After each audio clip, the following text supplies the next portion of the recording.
Thank you, ladies and gentlemen, and welcome to Body Language.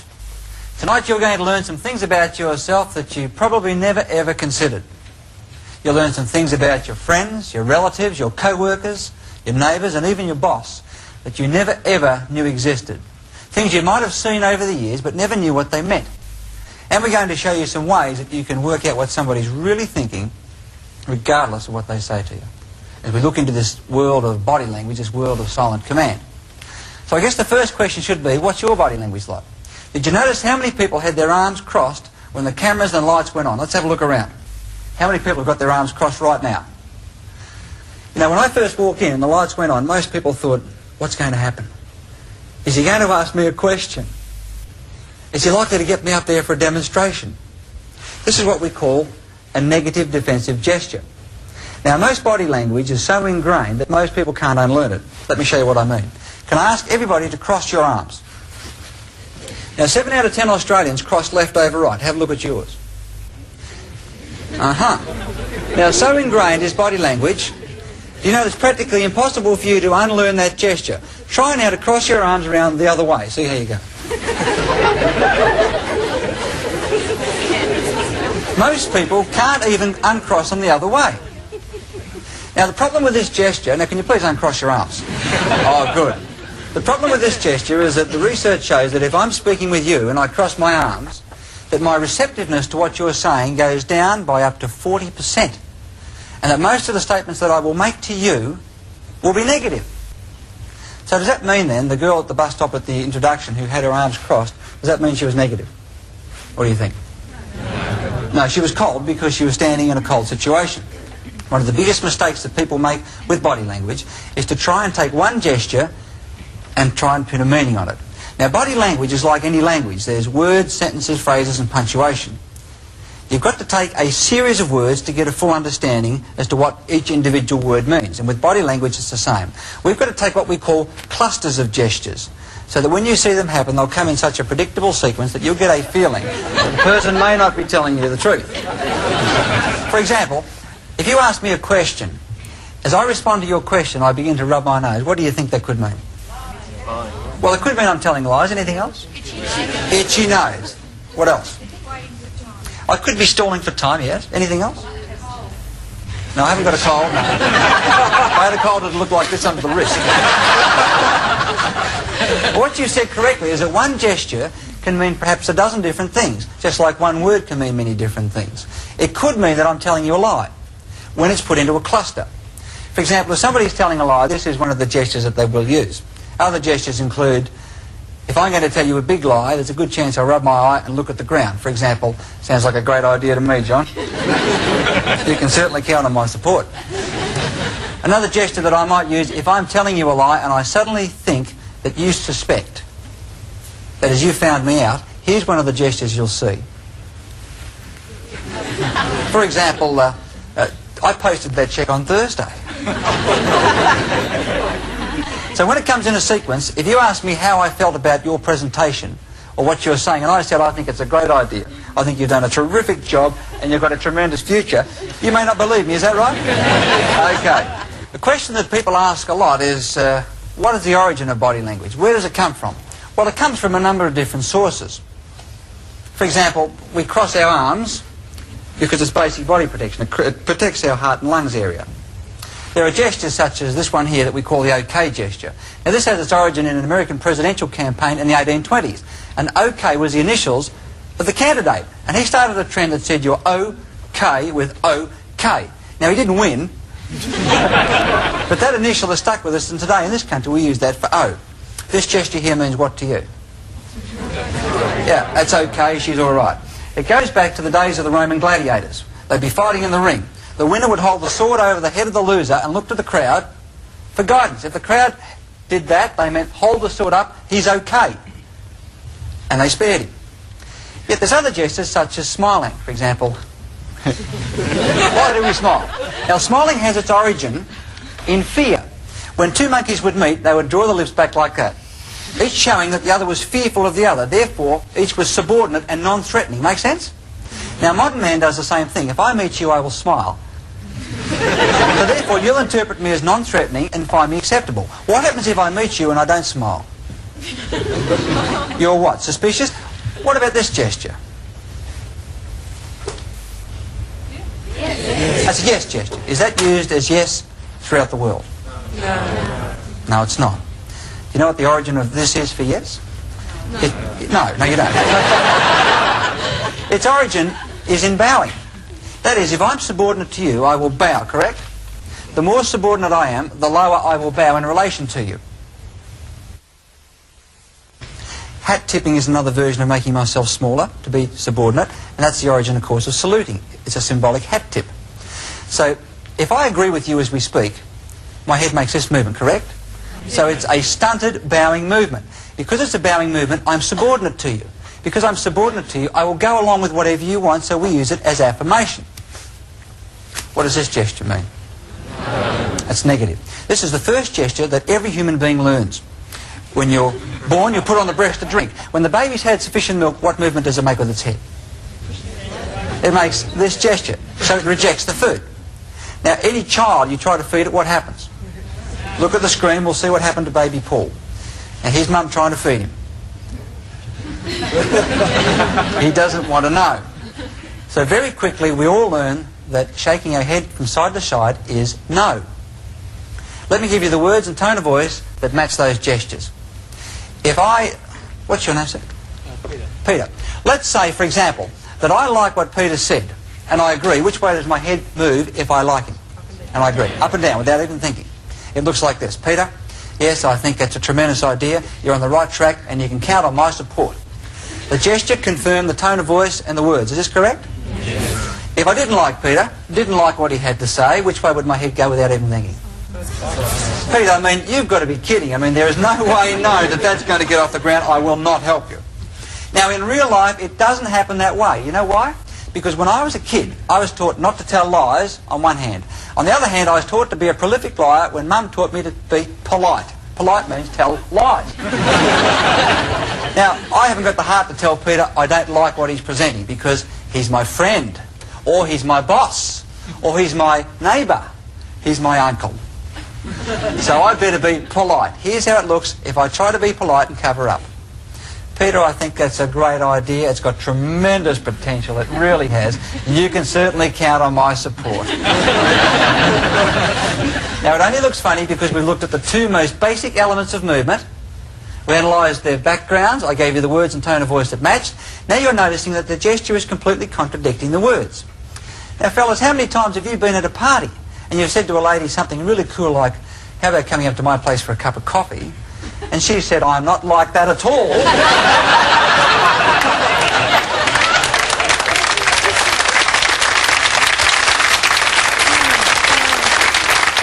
How many times have you missed that? Of course I'll respect you in the morning. Of course.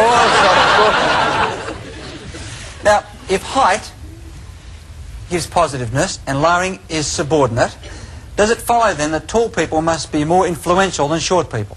Well, who believes that tall people give greater power and more influence than short people? Hold your hand up. Who believes that tall people do not exert more influence than short people? All the short people. Okay. You don't believe that, sir? Can I have you at the front here, please? And come on out here. Come on. Okay, come on out here. What's your name? Bob. Please give Bob a big welcome, ladies and gentlemen.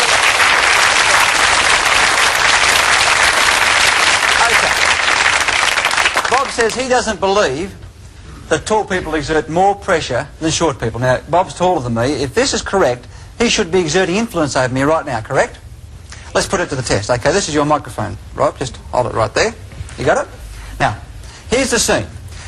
You've delegated a task to me, and I've ruined the task. And you're about to really let me have it and tell me off. Now, not yet, not yet, not yet. To make this work, what I'm going to do, I'm going to lay on the floor. Here I go. And just stay right there. Would you agree that in this position, I'm about as low as I can be in relation to Bob? Now, he's about as tall as he can be. Now, with a pointed finger, you tell me what a fool I am and tell me where to get off. Let me have it. You idiot! You buggered up that job! You know everything about body language? Let me have it. You're a real numbskull, me then! Okay, right. Why don't you get up off the floor?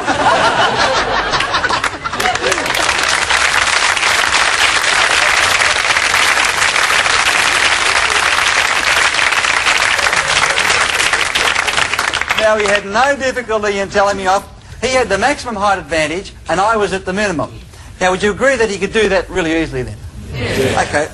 Would you mind laying on the floor? You're down there this time. Let's reverse the role and see how he does. Now, Bob is as low as he can be in relation to me, and I have the maximum height advantage. Now, what I want you to do now is to give me the same treatment. Let's see if you can do it. Go. You idiot! Who do you think you are? Come on, give it to me. You know everything about body language, don't you? Give him a big hand, ladies and gentlemen. Come on. Go and take the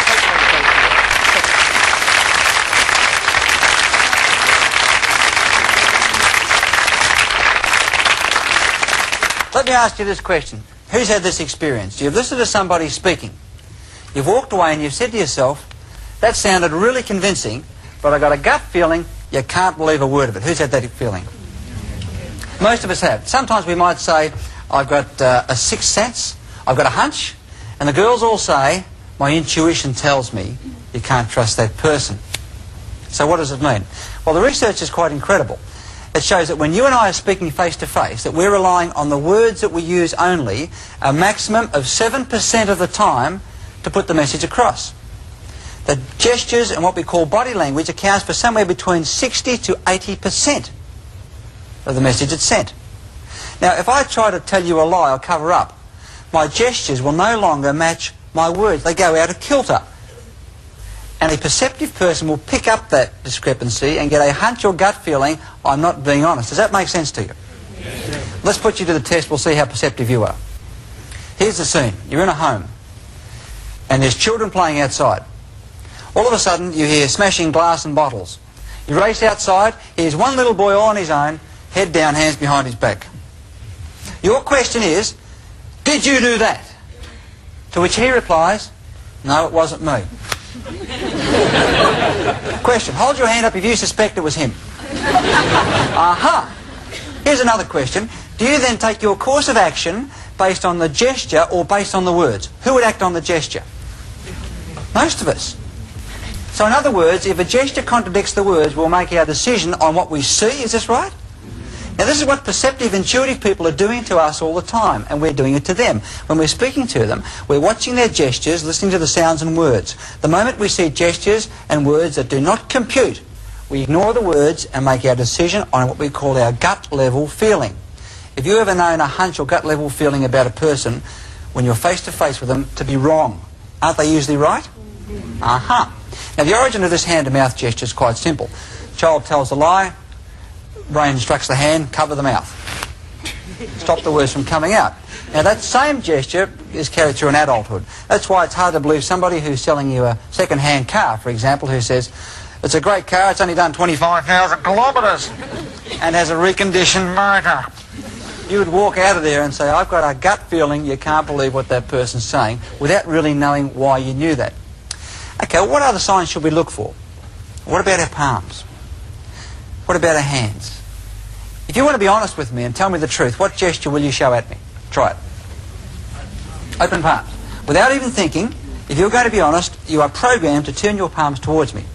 So the first thing to look for, if somebody's telling you the truth, are their palms visible? Because if I tell you the truth, my palms will be turned towards you. If I don't tell you the truth, they'll be out of sight, behind my back, in my pocket. So if I say to you, look, this is the truth, you can believe me, you can believe every word I say. I've always had a healthy respect for you, of course, and this is the truth. Now, there was a contradiction in the middle of a sentence, and this is what happens. We get contradictions and truth in the same sentence. Now, another thing we can do with our palms is to use it as an indicator. For example, if I talk and indicate with my palms up, I'm in a subordinate position. This is what we call a no weapons held position, which goes back 1 million or so years to the caveman era. They'd all hold their palms out, so each could see that there are no weapons held in the hand or concealed under the arms. That's why when I speak and hold my hands out like that, you will find me easygoing, relaxing. For example, if I said, now we want everybody on this side of the room to move across here, everybody there to move across there, and you people to come across here, would you feel threatened in any way by that request? No. What about if I changed it and tried this with the same tone of voice and words? I want everybody on this side of the room to move across here. The people on there, I'd like you to move over there. And you people, if you can go back over here. What do you feel I just told you to do it? Who felt an order? Aha. So all I did then was turn my palm from that position to that, and suddenly You felt I was telling you what to do. Is this right? Question, what sort of person are you? Do you talk with your palms up? Do you talk with your palms down? Who are the easiest people to talk with? Palms up. People with their palms down irritate people. Let's try the third method of pointing, what we call finger pointing. Now, what you here on this side, if you can go across and sit over there. You people there, I'd like you to sit right across there. What did you feel then? You better do it or else. It wouldn't matter how much I smiled or how happy I sounded. See, this is what we call a baton gesture. It comes in 3 delicious flavours. We get this one here that's called a baton, with which I'm going to hit your stupid, thick, idiotic head to knock a bit of sense into you. But because I'm his boss, I can't treat him that way. I smile and say, we're going to get on really well, I can see that. It's going to be great.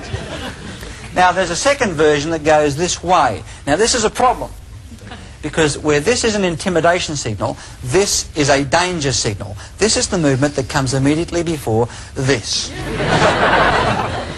So in fighting, it goes from this to this to this. Let me show you how I can introduce somebody to you. What's your name, please? Kerry. Kerry. Come on out here with me, Kerry. Let's say, in this example, that I was going to introduce Kerry to you.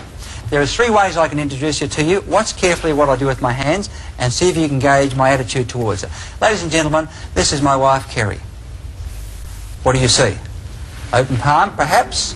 There is a subordinates relationship between us, and I'm the subordinate one. What about if I said, ladies and gentlemen, this is my lovely wife, Kerry? And she'll do as she's told, right? What about, ladies and gentlemen, this is my lovely wife, Kerry, this lady right here. And as soon as I get her alone, there is one more signal that's worth looking at.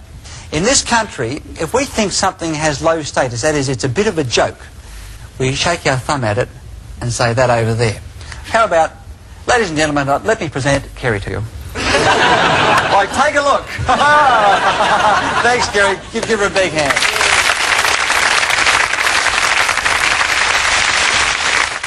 The other way we can use our hands is what's called a handshake. Now, when you shake hands with somebody for the very first time, you get one of 3 very distinct gut-level feelings.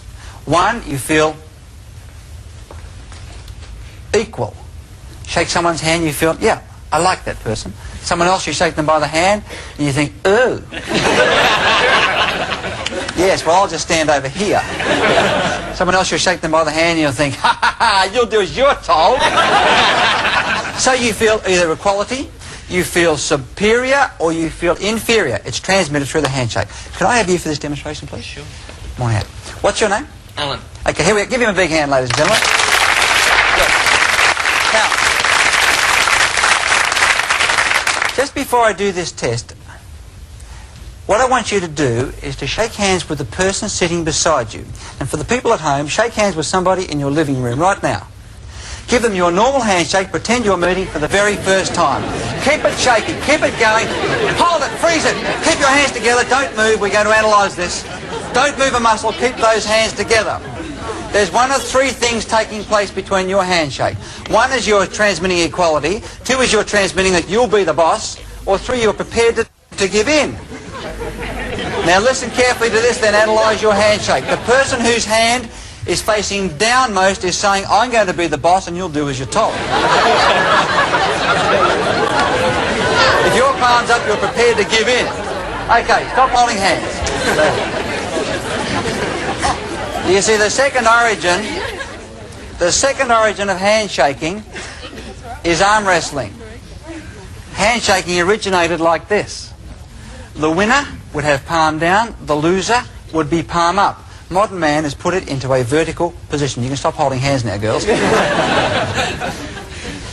So now the hands lock together. As I try to turn his hand over, he resists. So what are we left with? A handshake that's straight up and down, just the way my dad told me to shake. Good firm grip, son, keep the palm straight. He's only got to let it go just a little bit. Now, I got you, fella. Or if I give in, oh, I feel threatened by him. Now, that's why the most frustrating handshake of all, just hold your palm out flat down, is this one. Every managing director presents this to the staff. Because if I take his hand, what is he forcing me to do? Become submissive. How do you handle someone who does that all the time? Just hold it right there again. Here is the simplest, most effective way. Pleased to meet you once again. Good to see you. ladies and gentlemen. Thank you.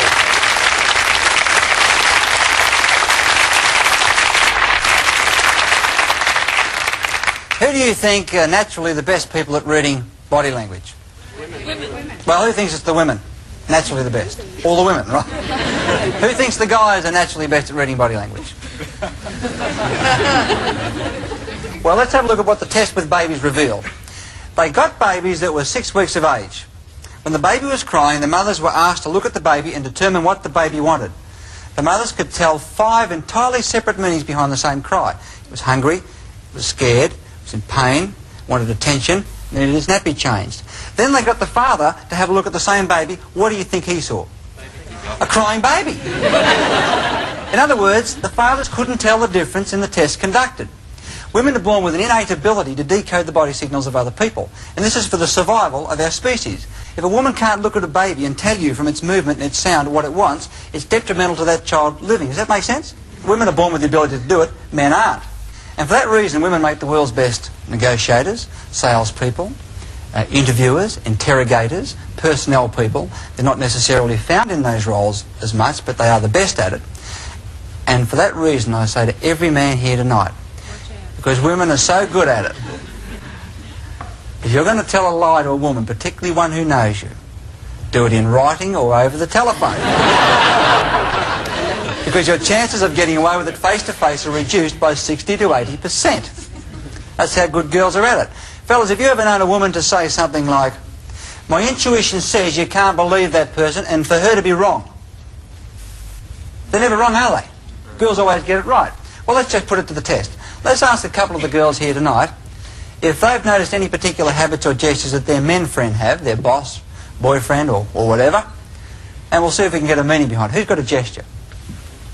My husband sometimes rubs the back of his neck, like this. Like this? This is what we call a pain in the neck gesture. That is, if somebody gives you a pain in the neck, they're referring to that tingling feeling on the back of the neck that causes you to bring your hand up and satisfy it like this. Does he do it at any particular time? Yes, actually he does. When my mother comes around. Anybody else have a particular gesture that they might have noticed? Yes, at the back. My boss clasps his hands together and he puts them behind his head, and he sort of sits back in his seat when he's talking to me. It really is irritating. Does anybody have a boss who does this at them? This is what we call a superiority gesture. If you like, when I do it, I'm saying, maybe one day you'll be as smart as me if you're lucky. The bosses love to do it at the staff. Sales manager does it at the salesman. Men love to do it at women. Girls, when a man does it at you, is it intimidating? Aha! Well, let's put this to the test. What happens if he annoys you like that? When he sits back and does it, you know the best thing to do? Copy it. Now, there's 2 of you doing it. First one who changes is the loser. So after a few minutes, he gets a feeling something's not quite right and changes to this. You wish him all the best as you leave. Anybody else have a fella who's got a habit? It's not a fella, but I have a tendency at times to twirl my hair. Fiddle with your hair like this? Yeah. Every person has isolated, repetitive, out-of-context gestures that show that we're under pressure. For example, cigarette smokers will smoke cigarettes. Somebody might continually scratch their neck, pull their earlobe. John Laws continually taps his nose and twiddles his ear when he's under pressure. Now, usually those gestures show that you're either bored or you're tense. Do you do it at any particular time? I was waiting at the dentist the other day and I did it. Okay, what would that signify? That you're nervous. Now, there's a problem with that gesture. I must add this. This is also a gesture that's used in courtship. That is, if a lady likes a guy, one of the come-on signals she'll give him is this. Now, the problem is, do you find that when you're terribly nervous, men find you irresistible?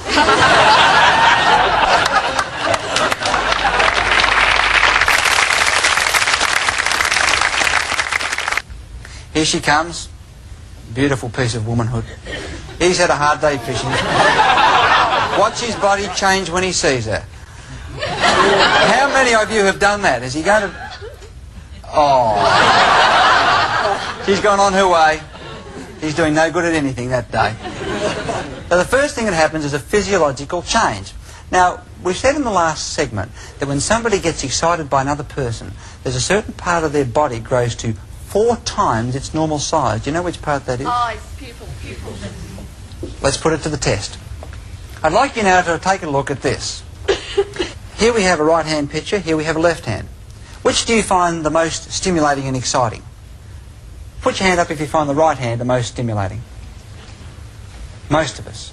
Do you know that most people can in fact decode the signal that's in that particular picture? What we've done is enlarge the right-hand pupils of Kerry-Ann to 4 times the pupil size of the left. When somebody is excited by you, their pupils will actually expand. If they're negative, they're unhappy, the pupils will constrict and become smaller.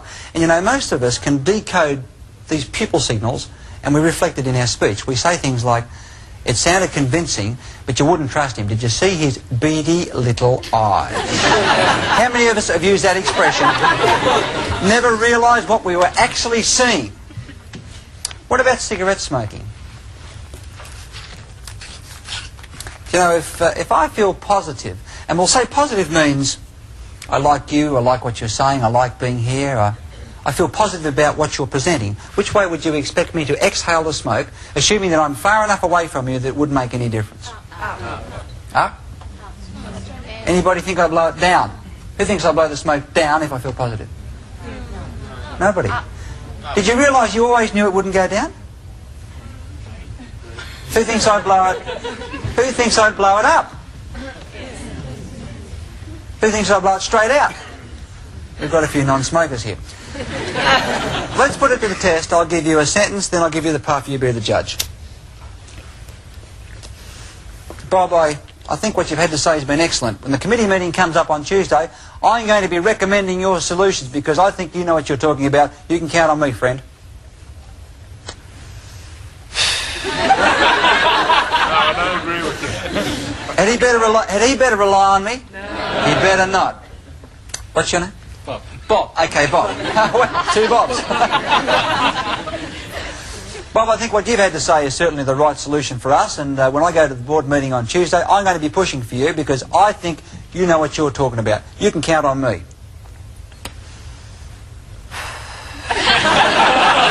Had he better count on me? He better not. Okay. What's your name, please? Cheryl. Cheryl, I've really enjoyed meeting you here at the party tonight. It's been really great. And I just wondered if you'd like to come back to my place and see my etchings.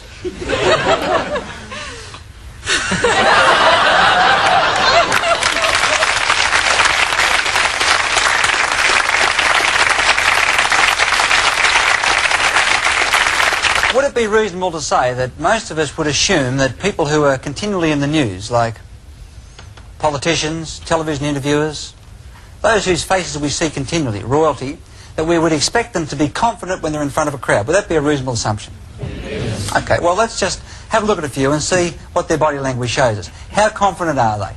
How does their body language give them away? One of the world's best interviewers is a man by the name of Michael Parkinson. Now, Michael Parkinson is renowned for 2 things. What's the most obvious gesture that Michael Parkinson uses? Grabs his ear. When Michael Parkinson has heard enough from the interviewee and he wants to terminate and ask the next question, Michael Parkinson would like to do this. But that's not very nice. It comes out like this. He then looks away at the next question, interrupts with the next question. So it is, I've heard enough. Another one of Michael Parkinson's well-known ones is this one here, where he clenches his fists together. It's a frustration signal showing he's holding back his emotions. He'd like to say how he really feels, but can't. Let's have a look at a clip of some of Michael Parkinson's other well-known gestures. Here we see him in his typical sitting back, soliciting information. He wants the interviewee to talk, covering his mouth so he doesn't speak. Here he's leaning forward, rubbing his hands together, eager and excited, either about what Jill Rand's saying or possibly her legs. I can't be too sure about that. But he's keen. In this next scene, Darren Hinch has got him on the ropes. He's defensive, arms crossed, he doesn't want to know. Look at the angle of their bodies leaning away from each other. It's a very negative situation for Michael Parkinson. Here, he's heard enough, we'll go for a commercial break, he's saying. And in this next one, watch his hands when the madam from the massage parlour describes what will happen to Michael Parkinson when he visits the brothel. Watch those thumbs. here's how most people remember Bob Hawke. With the finger pushing forward, driving home his point. Now, all of a sudden, overnight, Bob Hawke becomes a contender for the #1 job. And he realises that the pointed finger, the karate chop, and the fist do not match the office of a Prime Minister. And he has to go through a transition to fit that role. Here's the way it looked in his policy speech. He tried the open palms. Come unto me, my brethren. Now, most Australians thought that Bob Hawke looked wrong during his campaign. Would that be a fair statement? He didn't look right because he was using the palms and it doesn't suit him. Today, he's modified that. He's modified the palm gesture and modified the finger gesture. And have a look at the screen now. Here's what we see. He's talking with an interviewer. Now, watch for his hands. Up they come. Using his hands in this position to make the point. See, when you speak like this, you can drive home your point as you would with a finger, but not be intimidating. And he doesn't have to hold his palms out, which doesn't suit him, but he still has an open palm. So he's both credible and drives his point home. And it was a tremendous transition that he went through. Prince Charles, do you think he's confident in front of a crowd? No. Ah. At the start of the show, we said that when people feel uncertain, defensive, they may cross their arms like this. It wouldn't look fitting for Prince Charles to cross his arms like this walking through the crowd, as much as he'd like to.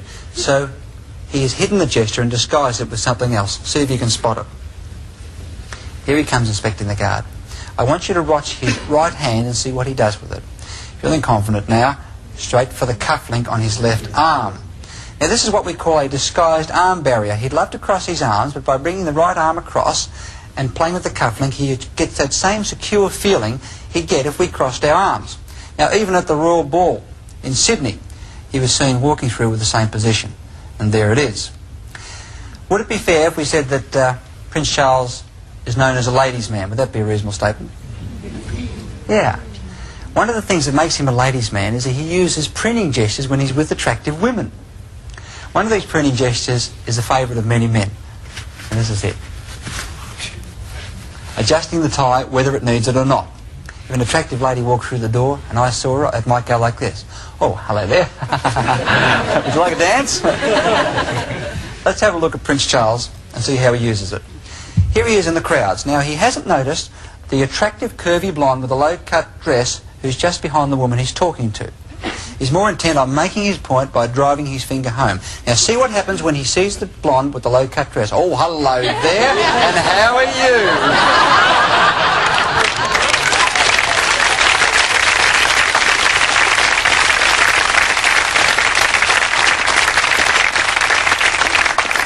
Now, all of us act predictably when our territory is invaded by other people. Our territory can include our home, our motor car, our office. And within our territories, there are sub-territories. For example, in your own home, everybody has his or her chair. And nobody else had better dare sit in it, right? Let's see what happens when we sit at a table. And can I use you? What's your name? Steve. Steve. Come on up, Steve. Give me a big hand. Come over. Sit down there, Steve. Here we have a scene that's at a restaurant. It could be at an office. We have a square desk. Now, here's the problem with a square desk. First of all, whenever there are sides on a table, this occurs with a square and rectangular desk, people take sides, which means we take barriers. By me sitting at this desk in this position, I have put myself in a crossed arms position in relation to Steve, and our conversation will generally be negative. Now, the research shows that there's around a 25% greater chance of me persuading Steve if we had a round table than if we have a table with sides, because at a round table there's no what? There's no corners and barriers. Now, the other problem is that when we sit here, we unconsciously divide the table into two halves, his territory and mine. Now, if I try to invade his territory, he won't like it. Now, let's say we're having a business lunch and discussing a business, and I decide I want to rattle him, get him off edge. All I need to do as we discuss business is watch closely. And business has been pretty good, they tell me, Steve. Been all right. I just push the salt shaker across. And I believe you've been doing very well too, the ashtray. And apparently you've been looking forward to getting a rise in the company. And I reckon it's... can you see what happens? You see, oh, right. Give him a big hand. Thanks, Steve. Thank you very much.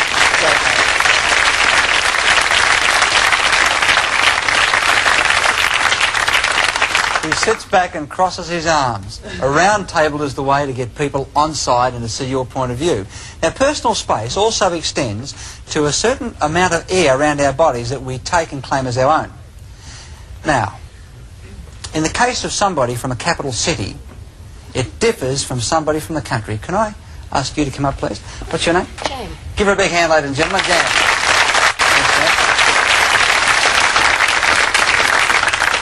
If Jan and I were from a capital city where people are fairly well packed, just come back a little bit closer. There we go.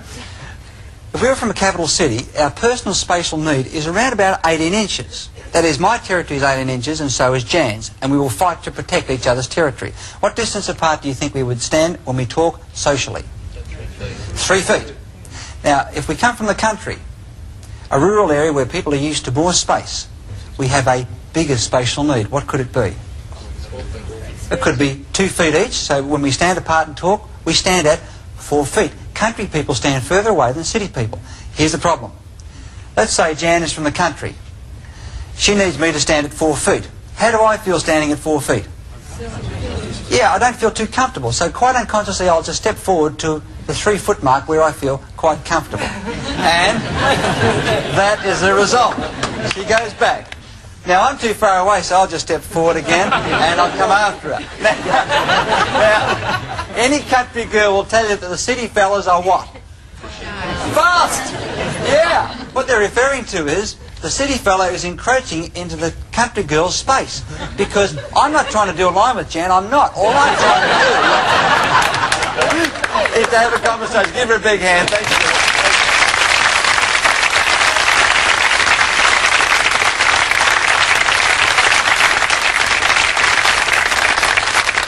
Let's have a look at something that most people identify with. Being booked by the police. How many people here have been pulled up for speeding and booked by the police? A few people rubbing the back of their neck, they're not too sure. Let's have a look at the territorial roles of each person that's being booked. Now, in this case, what's your name, sir? Ken. Come on up, Ken. Ken, I'd like you to sit up the back here. You're going to be the police officer. And here's my car. In fact, we're going to make this official. Here we have Officer Ken. And he's in the car behind me. Now, I've been speeding, there's no doubt about it. And he's pulled me over to the side of the road. Here's the normal role. Officer, come out of your car, come across. He gets out of his car and walks across to me. I wind my window down, correct? And say, Officer, was I speeding? Will he slap a ticket on me? Yes. Let's have a look at what happened from a territorial point of view. He was nice and... Come back here, don't run away. He was nice and secure in his territory. By me remaining in the car, I have forced him to do what? Come from his territory into a hostile territory. I'm now down here behind a large barrier making excuses. Here's what to do next time the police book you up. Okay, officer, get back in the car. Now, suddenly the sirens are lights, he pulls me up. The first thing is, get out of the car. And go briskly, not too fast, briskly back to him so he's not forced to come from his territory to yours. Number one. Number two is, get lower. Hopefully he's not out of the car so I can go down. Hold my palms out, no weapons concealed. Number three is, degrade myself. I'm such an idiot. Now, I never said this was easy, but it's better than getting a fine, right? And it's a lot of fun. So three, we degrade myself. I'm such an idiot, I didn't mean to be speeding. How could I have possibly thought? What a fool. Number four, raise his status to show that you know where he is. I want to thank you for stopping me. I mean, I could have hurt myself. You guys do a terrific job, you really do. You've got to be an actor, but gee, it's fun. Finally you say, you're not going to book me, are you? You reckon he can book you at that point? Well, you reckon he can? Oh, give him a big hand. Thanks, kid. Thank you.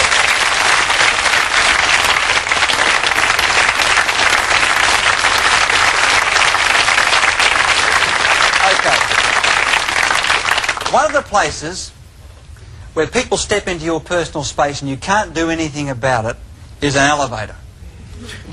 And it also happens in planes, trains and crowded buses. The problem with being in an elevator is strangers are within your space and you can't do anything about it.